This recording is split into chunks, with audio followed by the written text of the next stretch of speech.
Today, for the first time in 2 months, North Carolina churches can have service inside. 200 churches sued Governor Cooper in order to open, and a federal judge ruled in their favor yesterday. But reporter Aaron Edwards learned that some church leaders are still waiting to open their doors.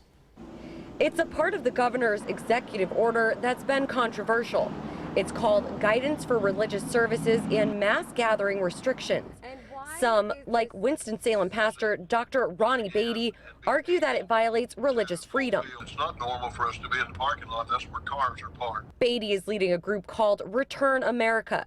The group of 200 churches filed a lawsuit to fight the order. Beatty says he was relieved to hear the judge's temporary injunction allowing services to gather inside. It's all about the First Amendment. This is something the judge really expressed in his ruling, that why is it that 50 people in a funeral home are more safe than 10 people in a church house. Although the ruling was in his favor, Beatty says he won't hold church service indoors. He'll be waiting until they could put social distancing and sanitary guidelines in place. We want to make sure that everything is in place. We reached out to several Charlotte churches to see if they'll hold service inside. We spoke to 8 churches who said they won't be holding service inside yet. If there ever was a time for the church to really be conscious of the decisions they're making, the impact of gathering right now, especially under maybe spiritual auspices, I don't know if that's the best foot forward right now. Pastor Scott Hoford of Watershed Church near Plaza Midwood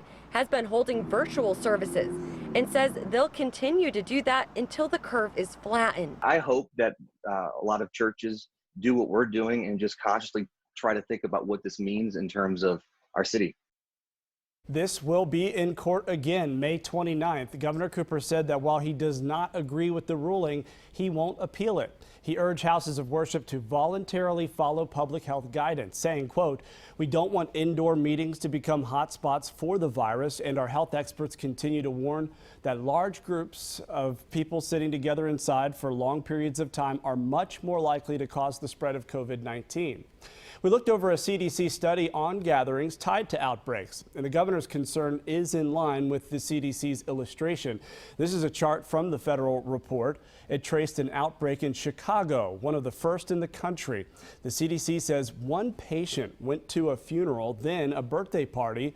From those 2 events, 23 people became infected. Then some of those people went to church. The study says this single outbreak led to a higher infection rate across the entire city. The CDC used that information in its design of the social distancing measures we're using. The decision about churches came just as the state reported a record number of new cases, 853 more people. It sounds like a lot, so we wanted to dig deeper and see if this will affect North Carolina entering phase 2 of reopening this Friday. And here's a little about phase 2 first. Places like restaurants, gyms, and salons could open at limited capacity, but it's only if there are fewer confirmed cases over 2 weeks or a lower percentage of positive cases over a 14-day period. As we break this down, here's a look at confirmed cases. The chart on your screen here shows new cases in North Carolina every day, even before the start of the pandemic. And it spiked yesterday, but we are paying attention to that dotted blue line you see there. That line is a 7-day average, and it shows a steady climb since March, and the average, as it stands, doesn't meet the reopening criteria. More people are being tested, so we did expect to see more confirmed cases. So here's another chart with the number of daily tests over the last month.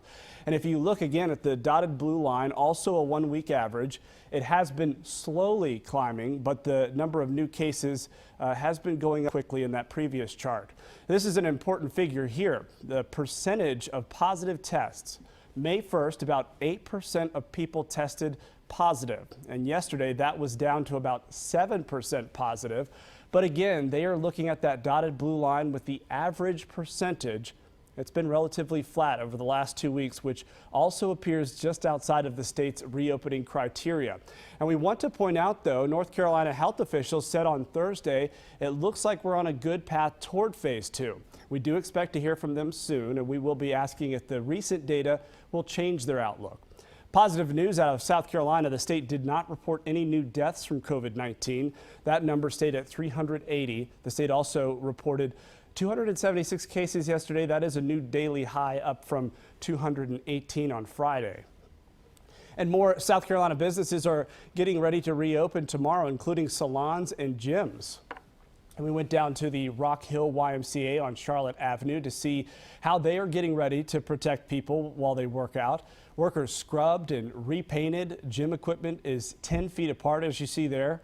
Aerobic workouts will be limited. Treadmills are wrapped in caution tape for social distancing there, and you'll find disinfectant at every station. But there's still this word of caution from the CEO. If you have pre-existing conditions, if you're at risk, I would encourage you probably not to come into the Y right now. And that's a tough thing to say, but it's the right thing to say. Pools and locker rooms won't be open yet. Tomorrow, the Y will reopen in Rock Hill, the Baxter Close branch in Fort Mill, and the CSDY near Lake Wiley. Other close contact businesses that can open tomorrow include nail salons and spas, tanning salons, massage therapy, and tattoo parlors. An employee at the juvenile facility in Concord tested positive for COVID-19, and now all of the kids there will have to get tested.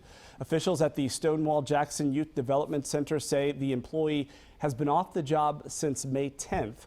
And they started showing symptoms 3 days after that. So far, none of the children or other staff have shown any symptoms. This week, President Trump is expected to announce whether the U.S. will continue funding the World Health Organization.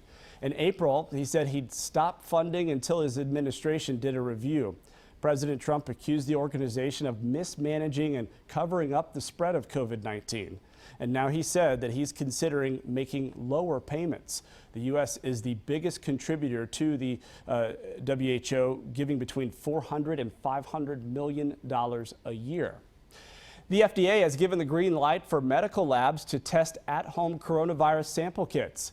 The government granted an emergency authorization to Everly Well Incorporated. The at-home test will use a nasal sample, and it's available by prescription only. College students are preparing for some big changes when they go back to school this fall, and students at Campbell University between Raleigh and Fayetteville will have private dorm rooms. University officials think that the new policy could help lessen the spread of COVID-19. Some students say that they'll actually miss having a roommate. Having a roommate this year was very helpful in having someone accountable with me and having someone who could relate to my struggles and also help me and keep me motivated to keep going. That's a good learning experience, too. According to university officials, some of the private rooms are connected by bathrooms, but they don't think that that will be an issue. They say common areas will be cleaned frequently. Today, NASCAR becomes the first major U.S. sport to return to your screens and just resume in general. The drivers will be at Darlington today before coming to Charlotte Motor Speedway this next weekend. But there will be some big changes to protect everyone. There will be no fans, no media trackside, and drivers and crews will isolate themselves from other teams. Leaders say that it was an easy choice to restart at Darlington Raceway because it is close to the Charlotte area, and that helps teams that are going to be close to home, which is the Charlotte area. Darlington was just an easy fit to get our sport back up and going. So from that aspect, we're just all excited to get back to the racetrack. And today's race will be the first time all of the drivers will be in a Cup car. They've been holding those virtual races. This is the first time we'll see them on a track in 10 weeks.